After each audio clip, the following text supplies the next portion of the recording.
राधे राधे। जय श्री कृष्णा। कैसे हैं आप? आशा करती हूँ आप लोग बिल्कुल ठीक होंगे और मैं भी ठीक हूँ। तो दोस्तों, आज मैं बांके बिहारी के मंदिर के बारे में बताने जा रही हूँ। मंदिर का इतिहास और बिहारी जी का रूप मैं आज इसमें आपके साथ शेयर कर रही हूँ। आप लोग पूरा वीडियो देखें, बिल्कुल स्किप ना करें। बहुत ही आनंददायक है और इसकी स्थापना कैसे हुई थी, ये सारी चीज़ें आपको इस वीडियो में मिलेंगी। जो बांके बिहारी जो मंदिर है, वो स्थापना बिहारी जी की प्रतिमा वही है जो स्वामी हरिदास जी को श्याम श्याम द्वारा दिव्य रूप से दी गई थी। भक्तों की इच्छा को पूर्ण करते हुए भगवान ने स्वयं राधा जी के साथ रूप धारण किया और दर्शन ले देकर उनकी उपस्थिति से भक्तों के अभिभूत कर दिया। इसके बाद भगवान ने राधा जी के साथ अपने रूप को छोड़ दिया और अंतर ध्यान हो गए। स्वामी हरदास जी का जन्म श्री अश्वधीर और उनकी पत्नी श्रीमती गंगा देवी के घर हुआ था।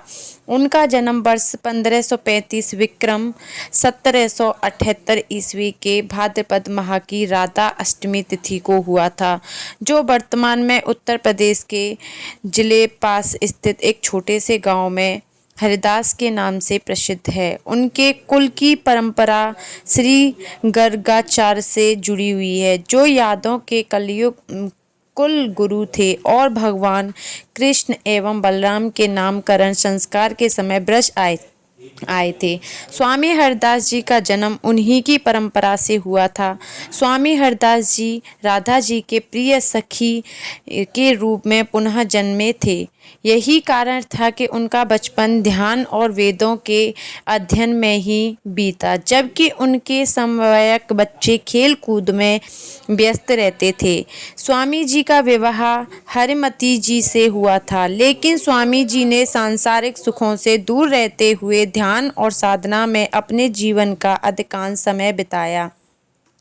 एक दिन हरिमत जी ने स्वामी जी की मनोस्थिति को समझते हुए प्रार्थना की और एक छोटे दीपक की लौ में समा गईं, जिसके बाद वह स्वर्ग लोक में चली गईं। स्वामी जी ने फिर वृंदावन की ओर प्रस्थान किया और जो उस समय एक घना वन था, उन्होंने निस्संदेह ब्रज भूमि में स्थित निधि वन के एकांत स्थान को साधना के लिए चुना। यहाँ पर उन्होंने अपने संगीत और ध्यान के माध्यम से भगवान के साथ परम आनंद का अनुभव किया। उनका ध्यान निरंतर नित्य रास और नित्य बिहारी पर केंद्रित रहा।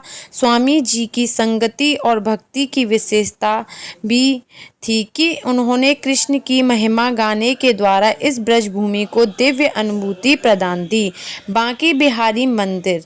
तो जो स्वामी जी के शिष्यों ने एक दिन स्वामी जी की अनुभूति से निधि वन के उस कुंज में प्रवेश किया, लेकिन वहां पहुंचते ही उन्हें एक तेज प्रकाश ने अंधा कर दिया, जो चारों ओर फैल रहा था। जब स्वामी जी को इसका पता चला तो उन्होंने भगवान से निवेदन किया और तभी भगवान राधा कृष्ण तुरंत और लुभावन रूप में प्रकट हुए। उनकी दिव्य उपस्थिति और सौंदर्य से सभी भक्त अभिभूत हो गए।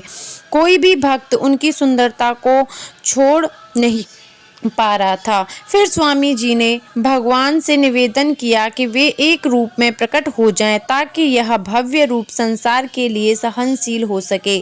इस प्रकार भगवान राधा और कृष्ण ने एक साथ एक काले और आकर्षण रूप में आकर अपना रूप लिया, जिसे आज हम श्री बांके बिहारी जी के रूप में पूजा करते हैं। तब से लेकर आज तक बांके बिहारी जी की पूजा इसी रूप में की जाती है। स्वामी हरदास जी ने स्वयं अपने शिष्य गोस्वामी जगन्नाथ जी को भगवान बांके बिहारी जी की पूजा की जिम्मेदारी सौंपी। गोस्वामी जगन्नाथ जी के वंशराज आज भी इस पूजा के अधिकारी हैं। श्री बांके बिहारी जी की पूजा बहुत विशिष्ट तरीके से की जाती है। यह पूजा 3 प्रमुख भागों में होती है: श्रृंगार, राजभोग और शयन श्रृंगार। और राजभोग पूजा प्रातः काल में की जाती है, जबकि शयन पूजा शाम के समय होती है। और स्वामी जी ने कभी भी मंगल पूजा की परंपरा को स्वीकार नहीं किया, क्योंकि वे नहीं चाहते थे कि भगवान का प्यारा रूप सुबह के समय किसी कारणवश नष्ट हो जाए। आज भी बांके बिहारी मंदिर पूरे भक्तों के साथ खड़ा है और लाखों भक्त प्रतिदिन इस मंदिर में दर्शन करने आते हैं। तो आशा करती हूँ आपको समझ आ गया होगा कि बांके बिहारी मंदिर क्यों नाम पड़ा और किस लिए। तो आशा करती हूँ आपको अगली वीडियो में मिलूँगी। आप लोग मेरे को सपोर्ट करें, लाइक करें, सब्सक्राइब करें, बेल आइकन प्रेस कर लें ताकि आपके पास ऐसी वीडियोस आती रहें। राधे राधे, जय बांके बिहारी।